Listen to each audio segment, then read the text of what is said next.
Hi hello నమస్తే welcome to my YouTube channel drama of life. మా అమ్మ ప్రతిరోజు వృద్ధాశ్రమం నుండి నాకు ఫోన్ చేసి ఏడుస్తూ, బాబు, మీ నాన్నగారు చాలా అనారోగ్యంతో ఉన్నారు, నిన్ను చాలా గుర్తు చేసుకుంటున్నారు, ఒక్కసారి వచ్చి చూడు అని చెప్పేది. నేను నా తల్లిని తిట్టి ఫోన్ పెట్టేసేవాడిని. నేను వృద్ధులైన నా తల్లిదండ్రులను అర్ధరాత్రి ఇంట్లో నుండి వెళ్ళగొట్టాను. వాళ్ళు ఇప్పుడు వృద్ధాశ్రమంలో ఉంటున్నారు. నేను వాళ్ళను ద్వేషించేవాడిని.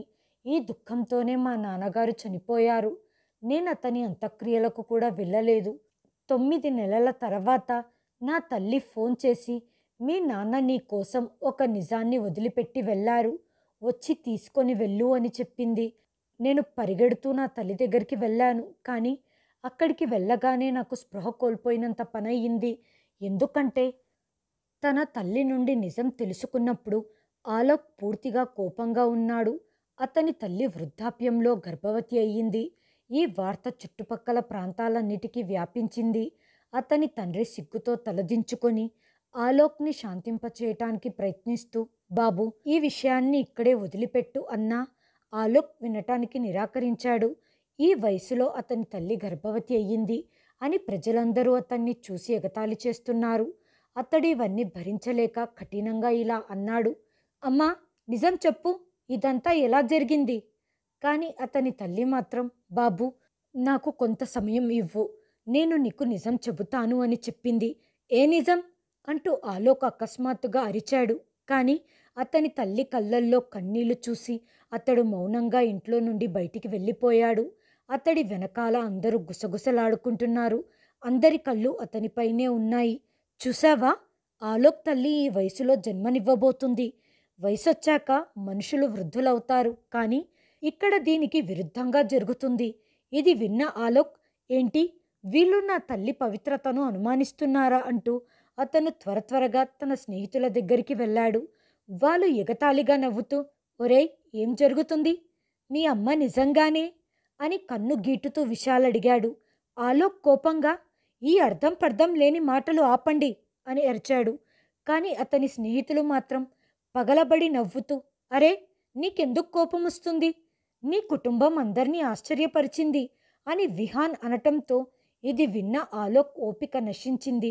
కోపంగా విహాన్ మెడ పట్టుకొని, ఇంకో మాట మాట్లాడితే మంచిగుండదు. అతని కళ్ళల్లో రక్తం కారుతున్నట్టుగా ఉంది. మిగతా స్నేహితులు జోక్యం చేసుకోవటానికి ప్రయత్నించారు. కానీ వారందరూ అతన్ని ఎగతాళి చేస్తున్నారు. అతడు అక్కడ ఉండలేకపోయాడు. వెంటనే బండి తీసుకొని రోడ్డుపై వేగంగా నడపటం మొదలుపెట్టాడు. అతడు రాత్రి ఇంటికి వచ్చేసరికి అతని తల్లి తలుపు దగ్గర నిలబడి, బాబు, నువ్వు ఎక్కడ ఉన్నావు? నేను ఎన్నిసార్లు నీకు ఫోన్ చేశాను? అక్కడే, నా గౌరవం ఇప్పటికీ మిగిలి ఉన్న అదే చోట ఉన్నాను అంటూ ఆలోక్ ఘాటుగా అన్నాడు. బాబు, నేను నీకు మంచి జరగాలని మాత్రమే కోరుకుంటున్నాను. జరుగుతున్న ప్రతిదాని వెనక ఒక నిజం ఉంది. కానీ నేను నీకు అన్నీ చెప్పే సమయం ఇంకా రాలేదు. ఏంటి, ఇంకా సమయం రాలేదా? ఆలోక్ కోపంతో విరుచుకుపడ్డాడు. అమ్మా, నేనిప్పుడు ఎన్ని అవమానాలు పడుతున్నానో, ఎంతగా సిగ్గుపడుతున్నానో నీకు తెలుసా? అతడి తల్లి నిశ్శబ్దంగా కళ్ళు మూసుకుంది. ఆమె చెంప మీద కన్నీరు కారింది.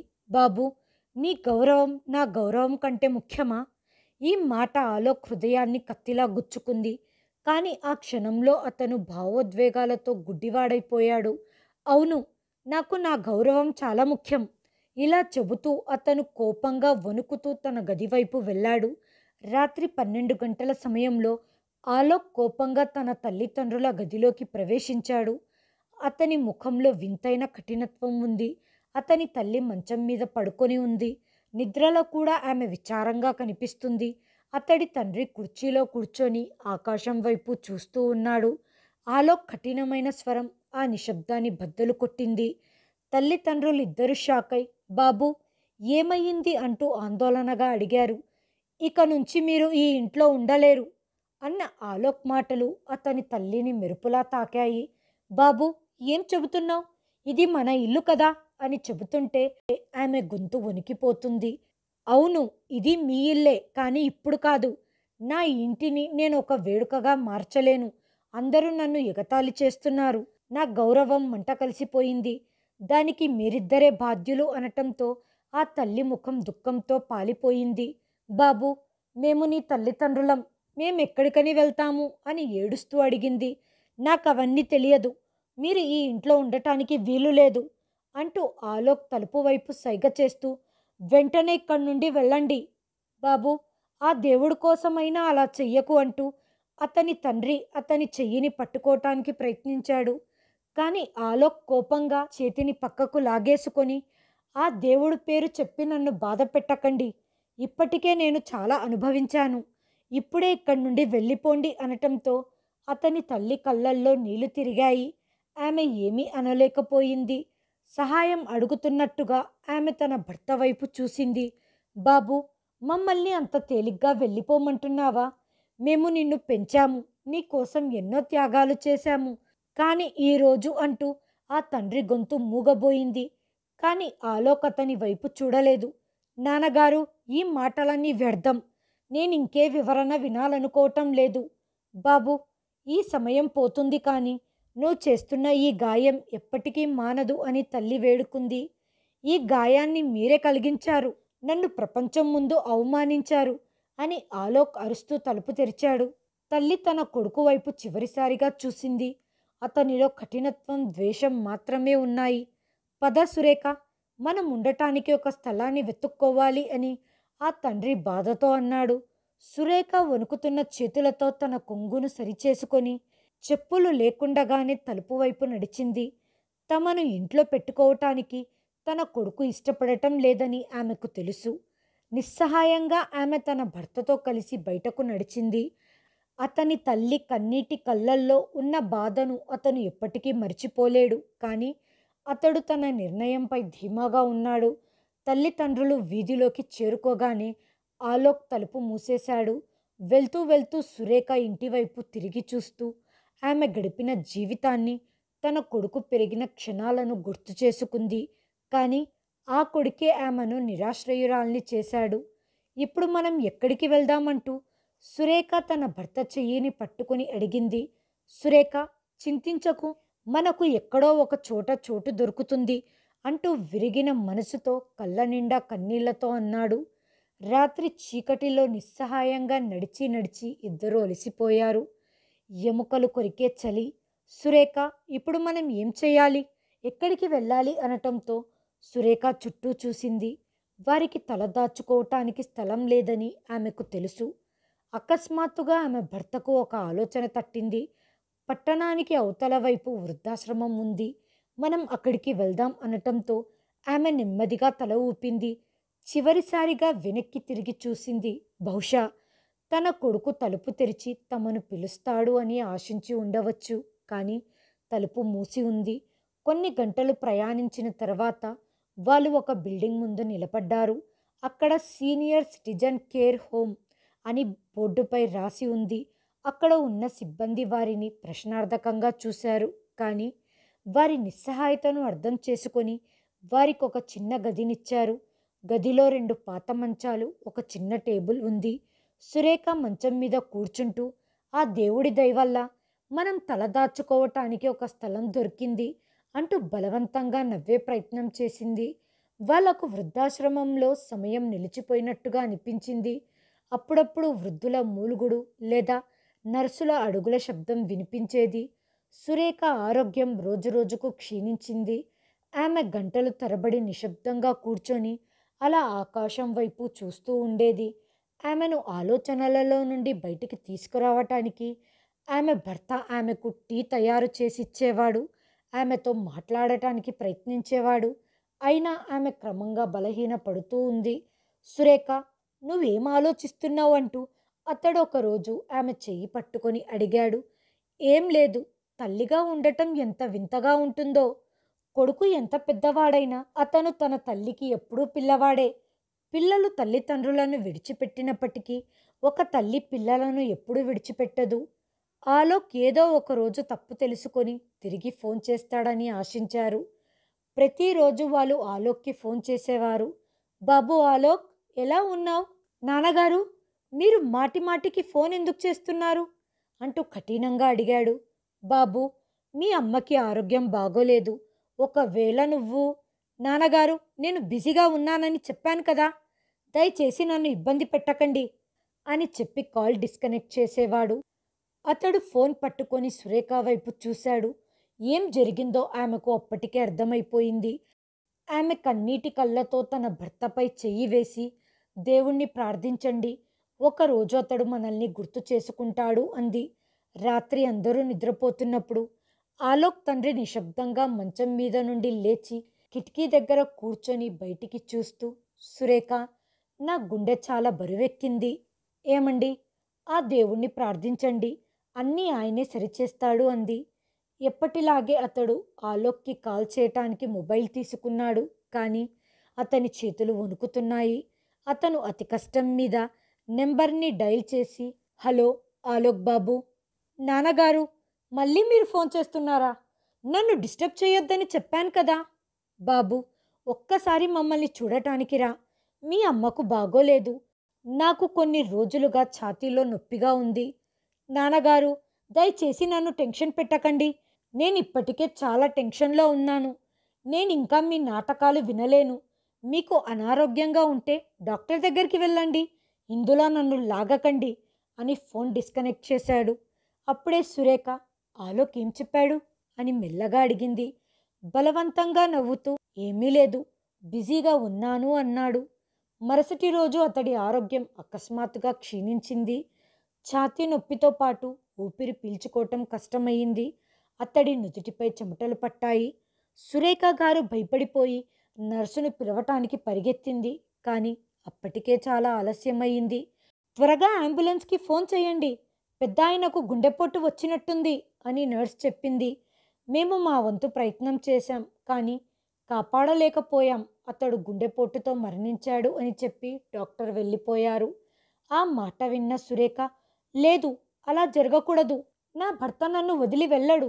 కొన్ని రోజుల క్రితం ఆయన బాగానే ఉన్నారు అని ఏడుస్తూ చెప్పింది. కానీ నిజం ఏంటంటే అతనిప్పుడు ఈ లోకంలో లేడు. సురేఖ వణుకుతున్న చేతులతో ఆలోక్కి ఫోన్ చేసి, బాబు, మీ నాన్న మనల్ని వదిలి వెళ్ళిపోయారు అని చెబుతూ గుండెలు అవిసేలా ఏడ్చింది. కొన్ని క్షణాల నిశ్శబ్దం తర్వాత, నాన్నగారు వెళ్ళిపోయారా? అవును బాబు, కనీసం చివరిసారిగా ఆయనను చూడటానికి రా అంది. కానీ ఆలోక్లో ఎలాంటి భావోద్వేగం కలగలేదు. అమ్మా, ఆయన ముందు నుంచి అనారోగ్యంగా ఉన్నారు. ఇది ఎలాగో జరగాల్సిందే, నేను రాలేను అనటంతో ఎవరో తన గుండెల్లో పొడిచినట్టుగా సురేఖకు అనిపించింది. బాబు, మీ నాన్న నిన్ను చివరిసారిగా చూడాలనుకున్నారు. ఆయన చివరి క్షణాలలో కూడా నీ పేరునే కలవరించారు. అమ్మా, నేను ఈ సెంటిమెంట్ డైలాగ్లను వినే మూడ్లో లేను. నేను ఆఫీస్ పనిలో బిజీగా ఉన్నాను. దయచేసి నువ్వే అతనికి అంత్యక్రియలు చెయ్యి అని ఫోన్ డిస్కనెక్ట్ చేశాడు. సురేఖ ఫోన్ని గుండెకు హత్తుకుంది. ఆమె పెదవులు వణుకుతున్నాయి. ఆమె కళ్ళ నిండా కన్నీళ్లతో, దేవుడా, ఇంత పెద్ద పరీక్ష పెట్టావు. నాకంటూ జీవితంలో ఉన్న ఒకే ఒక్క వ్యక్తిని మట్టిలో పాతి పెట్టబోతున్నాను. నా కొడుకు కోసం నా జీవితమంతా అంకితం చేశాను. కానీ ఈరోజు ఆ కొడుకు మా చివరి క్షణాలలో మమ్మల్ని ఒంటరిగా వదిలేశాడు. ఆమె ఒక నిర్జీవమైన శవంలా హాస్పిటల్ బెంచ్ మీద కూర్చొని తీవ్రమైన బాధ, నిస్సహాయత, దుఃఖంతో, ఆలోక్, నువ్వు నీ తల్లిని బ్రతికి ఉండగానే చంపేశావు. వృద్ధాశ్రమంలో నిశ్శబ్దం ఆవరించింది. సురేఖ బెంచ్ మీద కూర్చొని చేతిలో గీతను పట్టుకొని ఆకాశం వైపు చూస్తుంది. 2 రోజులు గడిచాయి. కానీ ఆలోక్ నుండి ఎటువంటి కాల్ కానీ మెసేజ్ కానీ రాలేదు. అతను తన తండ్రి అంత్యక్రియలకు కూడా రాలేదు. అమ్మా, అతడు వస్తాడని మీరు అనుకుంటున్నారా అని నర్సు మెల్లగా అడిగింది. ఆమె చాలా రోజులుగా వారితోనే ఉండి వారి పరిస్థితిని చూసింది కాబట్టి ఆమె బాధపడుతుంది. సురేఖ తలదించుకొని విచారంగా నవ్వుతూ, లేదు తల్లి, అతడు వస్తాడని అనుకోవటం లేదు. కానీ నా మనసులో ఎక్కడో ఒక చోట నా కొడుకు పశ్చాత్తాపంతో తిరిగి వచ్చి తన తండ్రి ముఖాన్ని చివరిసారిగా చూస్తాడని నేను అనుకున్నాను. ఆమె కళ్ళు కన్నీళ్లతో నిండిపోయాయి. ఆలోక్ ఆఫీస్లో కూర్చొని ఉండగా, సార్, మీ నాన్నగారు చనిపోయారని విన్నాను. మాకు చాలా బాధగా ఉంది అని ఒక ఉద్యోగి ధైర్యంగా అన్నాడు. వినకూడని మాట ఏదో విన్నట్టుగా ఆలోక్ అతడి వైపు చూస్తూ, అవును, అలా జరిగిపోయింది. మనుషులు వస్తూ పోతూ ఉంటారు. నువ్వు నీ పని మీద దృష్టి పెట్టు, ఈ పనికిమాలిన విషయాల మీద కాదు అని చెప్పి అతడు ఫైల్ చూడటంలో బిజీగా ఉండిపోయాడు. అతని హృదయంలో ఎలాంటి విచారణ కానీ బాధ కానీ లేదు. సురేఖ గారి పరిస్థితి బాగోలేదు. ఆమె చాలా రోజులుగా సరిగ్గా తినటం లేదు. ఆమె ఆరోగ్యం క్రమంగా క్షీణిస్తుంది. కానీ ఆమెలో పెరుగుతున్న చిన్న ప్రాణం ఆమెను కృంగిపోనివ్వకుండా కాపాడింది. ఆమె తరచుగా కడుపుపై చెయ్యి వేసుకొని నీ కోసమే నేను బ్రతుకుతున్నాను అని చెప్పేది. ఆమె తన గదిలో కూర్చొని ఆలోక్ చిన్ననాటి ఫోటోలు చూస్తుంది. ప్రతి ఫోటోలో తన తల్లి పక్కన లేకుంటే ఒక్క క్షణం కూడా ఉండలేని పిల్లవాడు ఇప్పుడు ఈ తల్లిని వదిలేసి వెళ్ళాడు అంటూ కన్నీళ్లు పెట్టుకుంది. ఆమె ఇంకా ఆలోక్ కోసం ఎదురు చూస్తుంది. అతను తిరిగి వచ్చి అమ్మా, నేను నిన్ను ప్రేమిస్తున్నాను అని ఒక్కసారి చెప్పాలని కోరుకుంది. కానీ నిజం ఏంటంటే ఆలోక్ తన సొంత ప్రపంచంలో బిజీగా ఉన్నాడు. సురేఖ నిశ్శబ్దంగా కూర్చొని తన చేతులను చూసుకుంటూ ఉంది. అమ్మా, ఇది ఎలా జరిగింది అని నర్స్ ఆశ్చర్యంగా రిపోర్ట్స్ చూస్తూ అడిగింది. డాక్టర్ కూడా అంతే ఆశ్చర్యపోయి అంత వయసులో గర్భం దాల్చటం దాదాపు అసాధ్యం. వైద్యశాస్త్రంలో ఇటువంటి కేసులు చాలా అరుదు. మనం మరికొన్ని పరీక్షలు చేయాల్సి ఉంటుంది అని చెప్పినప్పుడు సురేఖ నిశ్శబ్దంగా డాక్టర్ వైపు చూసి నాకు ఏ పరీక్షలు అవసరం లేదు, అంతా బాగానే ఉందని నాకు తెలుసు అని చెప్పటంతో డాక్టర్ మరియు నర్స్ ఆశ్చర్యంగా ఒకరినొకరు చూసుకున్నారు. కానీ అమ్మా, ఈ వయసులో అలా అవ్వటం చిన్న విషయం కాదు అని నచ్చ చెప్పటానికి నర్సు ప్రయత్నిస్తుంటే సురేఖ చేయి పైకెత్తి నేనిప్పటికే మీకు చెప్పాను, నాకు ఇటువంటి పరీక్షలు అవసరం లేదు అనటంతో నర్స్ ఒక్క క్షణం మౌనంగా ఉండిపోయి అమ్మా, కనీసం అల్ట్రాసౌండ్ స్కాన్ అయినా చేయించుకోండి, అందులో ఏమైనా తెలుస్తుంది అంది. రాత్రి ఒంటరిగా గదిలో కూర్చున్న సురేఖ తన కడుపుపై చెయ్యి పెట్టుకోగానే ఆమెలో ఒక వింత భయం వ్యాపించింది. దేవుడా, ఏంటి ఇలాంటి పరీక్ష పెట్టావు? ఈ గర్భం గురించి ఆమె మొదటిసారిగా తెలుసుకున్న రోజు గుర్తుకు వచ్చింది. అమ్మా, ఇది ఎలా సాధ్యం అని డాక్టర్ గారు ఆశ్చర్యంగా అడిగారు. మీరు దీని గురించి ఎవరికైనా ఎప్పుడైనా చెప్పారా? మేము తెలుసుకోవాల్సిన ఏదైనా ముఖ్యమైన విషయం ఉందా? నిజం చెబితే అందరూ షాక్ అవుతారు అని తెలిసి సురేఖ మౌనంగా ఉండిపోయింది. కానీ ఆమె ఈ రహస్యం ఎప్పటి వరకు దాచగలుగుతుంది? ఒకవేళ నిజం బయటికి వస్తే ఏం జరుగుతుంది? తన తల్లి ఇదంతా ఎందుకు భరిస్తుందో ఆలోక్ తెలుసుకుంటాడా? ఏదో ఒకరోజు నిజం బయటపడుతుందని ఆమెకు తెలుసు. కానీ ఆ సమయం ఇంకా రాలేదు. ఈ పిల్లవాడు ఒక నమ్మకం. ప్రపంచంలోని ప్రతి నింద నుండి మరియు ప్రశ్న నుండి నిన్ను రక్షిస్తాను. ఆలోక్ ఆఫీస్లో కూర్చొని ల్యాప్టాప్లో పనిచేస్తున్నాడు. ఏదో తప్పు జరగబోతున్నట్టుగా అతనిలో అశాంతి నెలకొంది. అప్పుడే అతడికి ఒక అన్నోన్ నెంబర్ నుంచి ఫోన్ వచ్చింది. ఈ సమయంలో ఎవరై ఉంటారు అనుకుంటూ హలో, ఎవరు మాట్లాడేది? కొన్ని క్షణాల నిశ్శబ్దం తర్వాత ఒక స్త్రీ గొంతు వినిపించింది. మాట్లాడుతుంది ఆలోకా? అవును, నేను ఆలోక్ని. ఇంతకు మీరెవరు? నేను వృద్ధాశ్రమం నుండి నర్సు ప్రణతిని మాట్లాడుతున్నాను.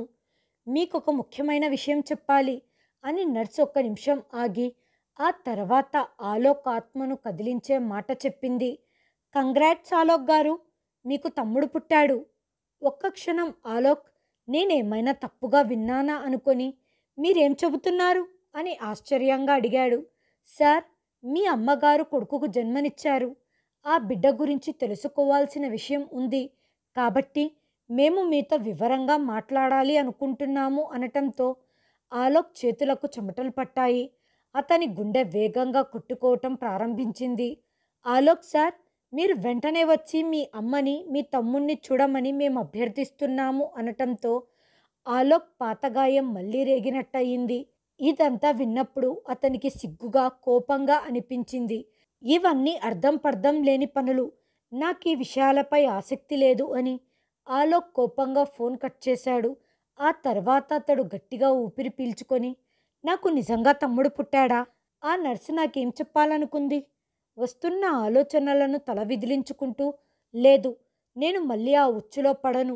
వారిద్దరినీ నా జీవితాలలో నుండి పంపించేశాను. ఇప్పుడు నేను వెనక్కి తిరిగి చూడను అని తనను తాను నియంత్రించుకోవటానికి ఎంత ప్రయత్నించినా తెలియని ఆందోళన అతని మనసులో గూడు కట్టుకుపోయింది. చివరికి కొన్ని రోజుల తర్వాత అతనే స్వయంగా వెళ్ళి నిజం తెలుసుకోవాలి అనుకున్నాడు. ఆలోక్ కార్ వృద్ధాశ్రమం గేటు దగ్గర ఆగింది. అతను నేరుగా రిసెప్షన్కి వెళ్ళాడు.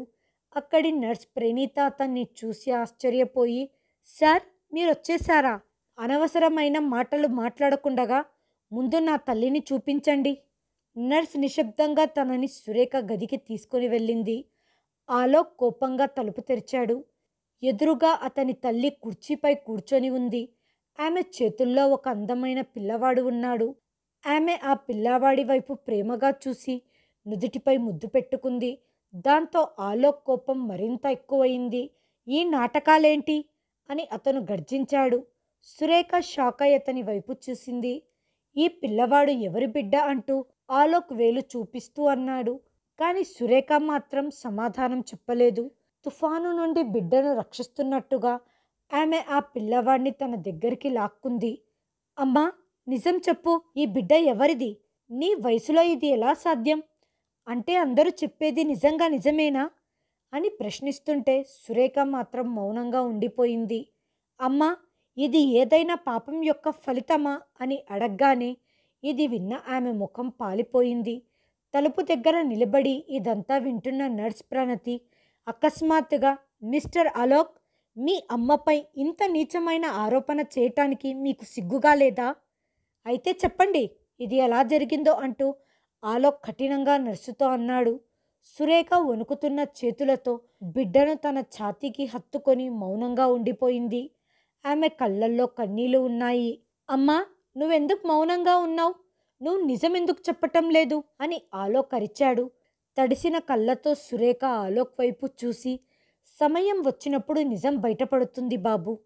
ఇది విన్న ఆలోక్ ఓపిక నశించి కోపంతో బయటికి వెళ్ళిపోయాడు. అతనిలో ఏదో తెలియని యుద్ధం జరుగుతున్నట్టు అనిపించింది. అతను కారు డ్రైవ్ చేస్తున్నా మనసులో పదే పదే అవే దృశ్యాలు మెదులుతూ ఉన్నాయి. అతడి తల్లి నిశ్శబ్దం, ఆమె తడి కళ్ళు, ఆ అమాయకపు పిల్లవాడి ముఖం. ఇదంతా ఒక మోసం అని తనని తాను ఓదార్చుకున్నాడు. కానీ అతని మనసులో ఒక ప్రశ్న మెదులుతూనే ఉంది. ఆ బిడ్డ నిజంగా నా తమ్ముడు కాకపోతే ఇంకెవరు? సమాధానం తెలుసుకోవటానికి అతడికి ఒకే ఒక మార్గం ఉంది. అదే డిఎన్ఏ టెస్ట్. ఇంటికి చేరుకోగానే ఆలోక్ ఒక హాస్పిటల్కి ఫోన్ చేసి, మీరు డిఎన్ఏ పరీక్ష చేస్తారా? అవును సార్, మేము చేస్తాము. మీరు ఏ ఇద్దరు వ్యక్తులను పరీక్షించాలనుకుంటున్నారు అని అడగ్గా ఒక్క క్షణం ఆగి, 3 రోజుల క్రితం పుట్టిన బాబుకు మరియు నా తల్లికి అన్నాడు. సరే సార్, మీరు మా క్లినిక్కి వస్తారా? లేకపోతే మేము మీరుంటున్న ప్రదేశానికి వచ్చి మేము నమూనాలు సేకరించుకోవాలా అన్నాడు. క్షమించండి, నేను స్వయంగా రావాలనుకోవటం లేదు. మీ సిబ్బందిని ఎవరినైనా వృద్ధాశ్రమంకి పంపి పరీక్ష చేయించగలరా? సరే సార్, మేము చెయ్యగలము. మాకు మీ అనుమతి అవసరం. సరే, నేను త్వరలో వివరాలు పంపుతాను అంటూ ఆలోక్ ఫోన్ కట్ చేశాడు. ఈ నిర్ణయం తీసుకోవటం అంత తేలికైన విషయం కాదు. కానీ టెస్ట్ చేయించిన తర్వాత ప్రతిదీ క్లియర్ అవుతుంది అని అతను నమ్మకంగా ఉన్నాడు. కానీ ఒకవేళ నిజంగా అతడు నాకు సోదరుడైతే? ఈ ఆలోచనలతో అతను కూలబడిపోయాడు. మరుసటి రోజు హాస్పిటల్ నుండి ఒక ప్రతినిధి వృద్ధాశ్రమంకి వచ్చాడు. తన నుండి మరియు బిడ్డ నుండి నమూనాలు తీసుకోవటానికి ఎవరో వచ్చారు అని నర్స్ ప్రణీత సురేఖకు తెలియజేసింది. సురేఖ నర్స్ వైపు చూసి, ఆలోక్ ఇవన్నీ ఏర్పాటు చేసి ఉంటాడు కదా అంది. నర్సు అవును అని తల వంచుకుంది. సురేఖ నిద్రపోతున్న బిడ్డ వైపు ప్రేమగా చూసి, బాబు, ఇప్పుడు నిన్ను గుర్తించటానికి శాస్త్రీయ రుజువు అవసరం. తల్లి వడి ఆప్యాయత సరిపోవు అంటూ ఆమె కళ్ళల్లో నీళ్లు తిరిగాయి. ఆ ప్రతినిధులు నమూనాలు తీసుకొని వెళ్ళిపోయారు. రిపోర్ట్స్ కోసం కొన్ని రోజుల సమయం కోరారు. నర్స్ ప్రణతి పదే పదే ఫోన్ చేస్తూ ఆ రిపోర్ట్స్ కోసం ఎదురు చూస్తూ ఉంది. చివరికి నిజం బయటపడబోతున్న ఆ రోజు వచ్చింది. హాస్పిటల్ ప్రతినిధి వృద్ధాశ్రమంకు వచ్చి సీలు వేసిన కవర్ని నర్సుకిచ్చాడు. ఇది డిఎన్ఏ రిపోర్ట్, దయచేసి మీరే చూడండి అని చెప్పి అతను వెళ్ళిపోయాడు. నర్స్ వణుకుతున్న చేతులతో కవర్ తెరిచింది. ఆమె రిపోర్ట్స్ని చూసిన వెంటనే నెత్తిమీద పిడుగుపడ్డట్టయింది. ఇది ఎలా సాధ్యం? ఆ మాటలు ఆమె పెదవుల దగ్గర ఆగిపోయాయి. ఆమె కళ్ళు షాక్తో పెద్దవయ్యాయి. ఆమె చేతిలో ఉన్న రిపోర్ట్స్ వణికిపోతున్నాయి.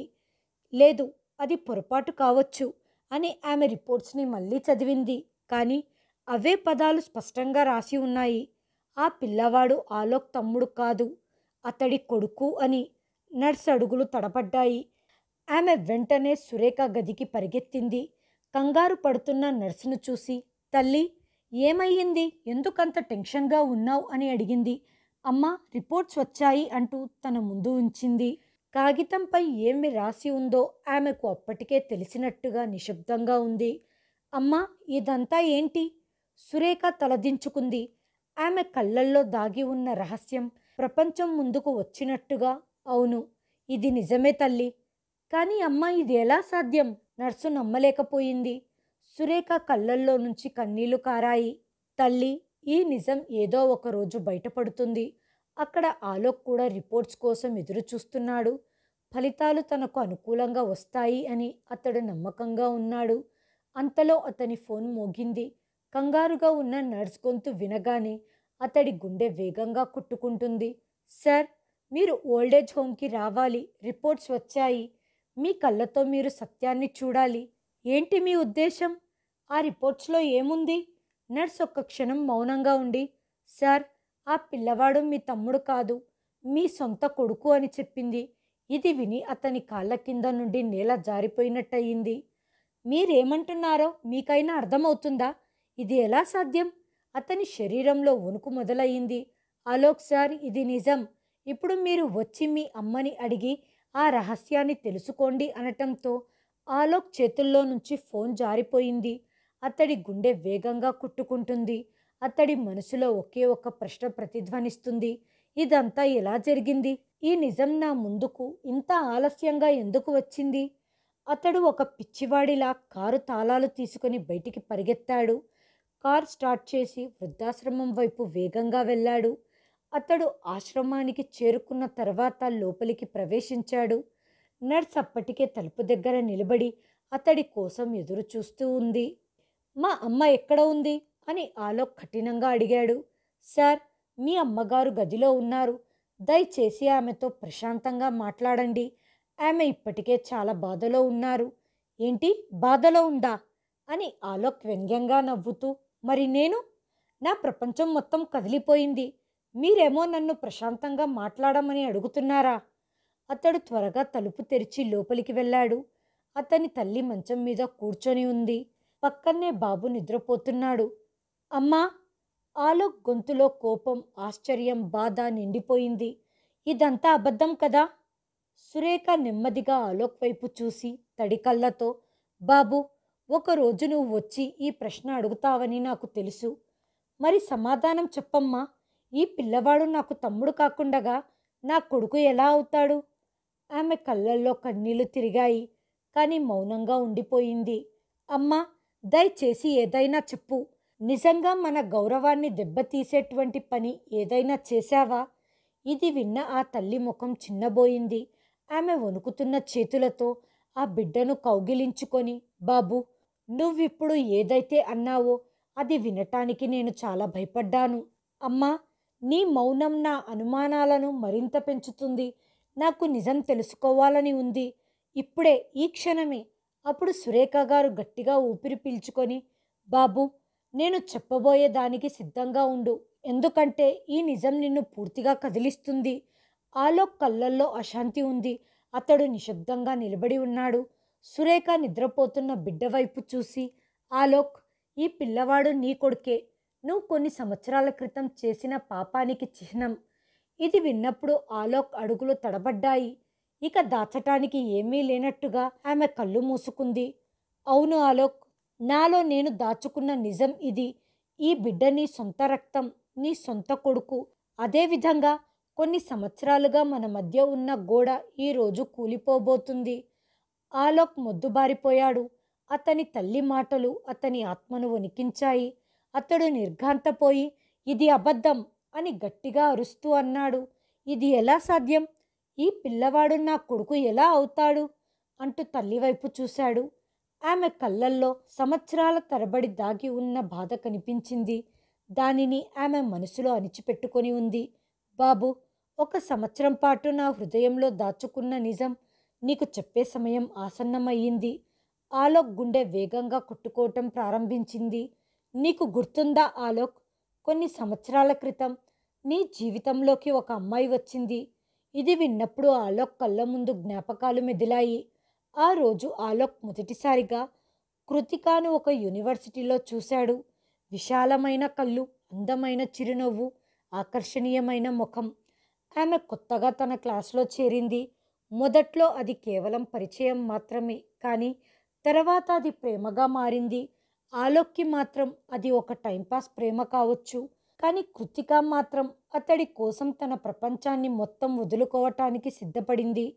ఆమె అతన్ని నమ్మింది, అతన్ని అమితంగా ప్రేమించింది. కానీ ఆలోక్ మాత్రం ప్రేమ పేరుతో ఆటలు ఆడుతున్నాడు. ఆలోక్, నువ్వు నన్ను పెళ్లి చేసుకుంటావా అని కృతిక ఆశగా అడిగింది. ఆమె ఏదో జోక్ చెప్పినట్టు ఆలోక్ నవ్వాడు. అరే కృతిక, మనం ఇంకా చిన్నవాళ్ళం, మనం లైఫ్ని ఇంకా ఎంజాయ్ చేయాలి అనటంతో కృతిక కళ్ళల్లో నిరాశ కనిపించింది. అయినా ఆమె అతనితోనే ఉండిపోయింది. ఒకరోజు తను ఆలోక్ మోసానికి బలైపోయింది. తాను గర్భవతినని కృతిక చెప్పినప్పుడు ఆలోక్ ముఖం పాలిపోయింది. దీంతో నాకు సంబంధం లేదు అని అతడు చాలా కూల్గా రిప్లై ఇచ్చాడు. ఇదంతా నీ తప్పు, అందులో నన్ను లాగొద్దు అనటంతో కృతిక ఏడుస్తూ వేడుకుంది. కానీ ఆలోక్ మాత్రం ఏమీ పట్టనట్టు ఆమెను విడిచిపెట్టాడు. తను శాశ్వతంగా వెళ్ళిపోయింది. ఆమె గురించి ఎప్పుడు ఎక్కడా విచారించలేదు. సురేఖ కన్నీళ్లు తుడుచుకుంటూ మళ్ళీ ఆలోక్ వైపు చూసి, కృతిక ఎప్పుడు నీకేమీ చెప్పలేదు, కానీ ఆమె చివరి శ్వాస వరకు నీ ప్రేమ ద్రోహాన్ని తన గుండెల్లో దాచుకొని ఉంచుకుంది. ఏంటి, ఆఖరి శ్వాస వరకు అంటే? ఆలోక్ కంగారుగా పదే పదే అడిగాడు. సురేఖ తల ఊపుతూ అవును, కృతిక చాలా అనారోగ్యానికి గురయ్యింది. ఇక తాను బ్రతకదు అని తెలిసినప్పుడు ఆమె నా దగ్గరికి వచ్చింది. నువ్వు ఆమెను మోసం చేశావు అని ఆమెకు తెలుసు. అయినా ఆమె తన బిడ్డను నీ దగ్గర విడిచిపెట్టాలని నిర్ణయించుకుంది. కృతిక నాతో, ఆంటీ, నేను ఆలోక్ను క్షమించలేను, కానీ నా బిడ్డకు అతని పేరు ఉండాలి అని నేను కోరుకుంటున్నాను. మీరు కూడా ఒక తల్లి, తల్లి ప్రేమ అంటే ఏమిటో మీకు బాగా తెలుసు అంది. నేను ఒక తల్లిని, అలాంటప్పుడు నేను ఎలా తిరస్కరించగలను? అందుకే నేను ఆ బిడ్డను దత్తత తీసుకోవాలని నిర్ణయించుకున్నాను. కానీ నేను నిజం చెబితే అందరూ నీ వైపు వేలు చూపిస్తారు. సమాజం దృష్టిలో నువ్వు అవమాన పాలవుతావు. అందుకే నా ఈ వృద్ధాప్యంలో ఈ పాపాన్ని నా తలపై వేసుకున్నాను అనటంతో ఎవరో ఆలోక్ తలపై కొండను పగలకొట్టినట్టుగా అనిపించింది. అతను తడబడుతూ, అంటే ఈ పిల్లవాడు నా సొంత కొడుకా? అవును ఆలోక్, ఈ బిడ్డ నీ సొంత రక్తం. ఇది నువ్వు మర్చిపోయిన పాపం. కానీ కృతిక దానిని ముందుకు తీసుకొని వచ్చింది. ఆలోక్ నమ్మలేనట్టుగా నిద్రపోతున్న పిల్లవాడిని చూశాడు. ఆ పిల్లవాడి రూపురేఖలు అచ్చం ఆలోక్లా కనిపిస్తున్నాయి. అతడి కళ్ళ ముందు చీకటి అలుముకుంది. లేదు, ఇలా జరగకూడదు అని అతను తలపట్టుకొని కూర్చుండిపోయాడు. కానీ నిజం అప్పటికే అతనికి అర్థమైపోయింది. ఇదే జీవిత న్యాయం. ఆలోక్, నువ్వు ఒక తల్లి ప్రేమను తిరస్కరించావు. అందుకే ఈరోజు కృతిక నిన్ను కూడా అదే పరీక్షలో పెట్టింది. ఆలోక్ కళ్ళల్లో నీళ్లు తిరిగాయి. అమ్మా, నువ్వు ఇదంతా నా కోసం చేశావా? సురేఖ కన్నీటి కళ్ళతో తన కొడుకు వైపు చూసి నెమ్మదిగా తల ఊపి, అవును ఆలోక్, నీ గౌరవాన్ని కాపాడటానికి నా గౌరవాన్ని త్యాగం చేశాను. నీ బిడ్డను ఈ ప్రపంచం అక్రమ సంతానమని ముద్ర వేయకుండగా కాపాడటానికి నేను ఈ కలంకాన్ని నాపై వేసుకున్నాను. లేదు, అలా జరగకూడదు, ఇదంతా అబద్ధం అంటూ ఆలోక్ సత్యాన్ని అంగీకరించటానికి నిరాకరించినట్టుగా వెనక్కి తగ్గటం ప్రారంభించాడు. అప్పుడు సురేఖ లోతైన శ్వాస తీసుకొని కథను చెప్పటం ప్రారంభించింది. కృతిక నా దగ్గరికి వచ్చినప్పుడు ఆమె చాలా అనారోగ్యంగా ఉంది. ఆమె పరిస్థితి ఎలాగుందంటే ఆమె ఎక్కువ కాలం జీవించదని ఆమెకు తెలుసు. నీ కారణంగా తన తల్లిదండ్రులు తనని ఇంట్లో నుంచి గెంటేశారు. ఆమె తన బిడ్డను ఈ క్రూరమైన ప్రపంచంలో ఒంటరిగా వదిలేయటానికి ఇష్టపడలేదు. కృతిక నా దగ్గరికి వచ్చి, ఆంటీ, నా బిడ్డను ఈ లోకపు అవమానాల నుండి కాపాడమని నేను మిమ్మల్ని కోరుకుంటున్నాను. ఆలోక్ నన్ను మోసం చేశాడు, కానీ ఇందులో నా తప్పేముంది? ఈ బిడ్డ చేసిన తప్పేమిటి అని కృతిక అంది. నేను ఆమె బాధను అర్థం చేసుకోగలను. ఎందుకంటే నేను ఒక తల్లినే. తల్లిగా ఉండటం ఎంత పెద్ద పరీక్షో నాకు తెలుసు. తను బిడ్డను నాకప్పగించిన కొన్ని రోజుల్లోనే తను మరణించింది. కానీ నేను ఈ నిజం అందరికీ చెబితే అందరూ నీ వ్యక్తిత్వాన్ని ప్రశ్నిస్తారు. నీ బిడ్డను అక్రమ సంతానమని పిలుస్తారని నాకు తెలుసు. అది నేను భరించలేకపోయాను. ఆలోక్, నువ్వు చేసిన పాపం ఈ అమాయకమైన బిడ్డపై పడకూడదని నేను కోరుకున్నాను. అందుకేనా అమ్మా నువ్వు గర్భవతివి అని చెప్పావు? అవును బాబు. వృద్ధాప్యంలో నేను భారాన్ని నా తలపై మోశాను. కానీ నిజానికి నువ్వు బాధ్యత వహించాల్సింది. నా శరీర బలహీనతను మరియు నా వయసు వాస్తవాన్ని తిరస్కరించి నేను తల్లి కాబోతున్నాను అని నటించాను. ఈ అమాయకమైన బిడ్డ వైపు ఎవ్వరూ వేలు చూపకూడదు అనుకున్నాను. కాబట్టే సమాజంతో మాటలు పడ్డాను. నన్ను నేను ఇబ్బంది పెట్టుకున్నాను. ఏ తల్లి వినకూడని మాటలు విన్నాను. కానీ నా మనవణ్ణి కలంకం నుండి కాపాడాను. ఇది విన్నప్పుడు ఆలోక్ కాళ్ళ కింద భూమి కంపించినట్టుగా అయింది. అతను కోపంగా తన తల్లిదండ్రులను ఇంటి నుండి వెళ్ళగొట్టాడు. తన తల్లిని అవమానించాడు. ఆమె వ్యక్తిత్వాన్ని ప్రశ్నించాడు. కానీ ఈరోజు అతడు నిజం వింటున్నాడు. ఇదంతా అతడి కోసమే జరిగింది. అతడు సిగ్గుతో తలదించుకొని, అమ్మా, నేను నీకెంతటి ద్రోహం చేశాను? అతని తల్లి నవ్వుతూ కన్నీళ్లు తుడుచుకుంటూ, బాబు, నేను నిన్నెప్పుడు తిట్టుకోలేదు. కాలం నీకు నిజం చూపించాలని ప్రార్థించాను. ఆలోక్ తల పట్టుకొని, నేను మిమ్మల్ని మోసం చేశాను, నిందించాను. మిమ్మల్ని ఒంటరిగా వృద్ధాశ్రమంలో వదిలేశాను అని ఏడుస్తుంటే, బాబు, జరగాల్సింది జరిగిపోయింది. కానీ ఈసారి నువ్వే నిర్ణయం తీసుకోవాలి. గతంలోని తప్పులను సరిదిద్దుకోవాలా లేదా మళ్ళీ పారిపోవాలా అనేది. ఆలోక్ తన తల్లి వైపు చూసి, ఇప్పటి వరకు నా తమ్ముడుగా భావించిన ఆ బిడ్డ వాస్తవానికి నా సొంత కొడుకు. నేను ఈ బిడ్డను స్వీకరించగలనా? నేనంత పెద్ద భారాన్ని మొయ్యగలనా? ఈ ప్రశ్న అతని మనసులో తిరుగుతూ ఉంది. దాని సమాధానం కోసం ఇంకా వెతుకుతూనే ఉన్నాడు. అకస్మాత్తుగా అతడి తల్లి ముఖం పాలిపోయింది. శ్వాస తీసుకోవటం ఇబ్బందిగా మారిపోయి ఆమె మంచం మీద సగం కళ్ళు తెరిచి పడుకొని ఉంది. ఆమె నిదానంగా అపస్మారక స్థితిలోకి వెళ్ళిపోతుంది. అది చూసిన ఆలోక్, అమ్మ, ఏమయ్యింది? పద, మనం ముందు హాస్పిటల్కి వెళ్దాం అంటూ ఆలోక్ కంగారుగా నర్సును పిలిచాడు. నర్స్ ఆలోక్ కలిసి సురేఖ గారిని హాస్పిటల్కి తీసుకొని వెళ్ళారు. అతడు దారంతా, అమ్మ, దయచేసి నన్ను క్షమించు. నేను నీతో చాలా చెడుగా ప్రవర్తించాను. అతడి తల్లి నెమ్మదిగా కళ్ళు తెరిచింది. ఆమె కళ్ళల్లో కోపం లేదా బాధ లేదు. లోతైన విచారణ మాత్రమే ఉంది. బాబు, నేను నిన్నెప్పుడూ శపించలేదు. కానీ ఒక్క విషయం గుర్తుంచుకో, కాలం యొక్క రుణం ఏదో ఒకరోజు ఖచ్చితంగా తీర్చుకోవాలి. ఇది విన్న ఆలోక్ హృదయం తీవ్రంగా గాయపడింది. ఆమె కళ్ళు నెమ్మదిగా మూసుకుపోతున్నాయి. అది చూసి ఆలోక్, అమ్మా, దయచేసి కళ్ళు తెరువు. మనం హాస్పిటల్కి వెళ్తున్నాం. అంతా బాగానే ఉంటుంది అంటూ వేగంగా కారు నడుపుతూ హాస్పిటల్ గేట్ వద్ద ఆపాడు. డాక్టర్లు పరిగెత్తుకుంటూ వచ్చారు. ఆమెను వెంటనే ఐసీయూకు తీసుకెళ్ళండి అని ఒక డాక్టర్ చెప్పాడు. స్ట్రెచ్చర్పై తీసుకువెళ్తున్న తల్లిని చూసి ఏదో చెప్పాలనుకొని మౌనంగా ఉండిపోయాడు. కొన్ని గంటలు గడిచిపోయాయి. ఆలోక్ హాస్పిటల్లో ఆందోళనగా అటూ ఇటూ నడుస్తూ ఉన్నాడు.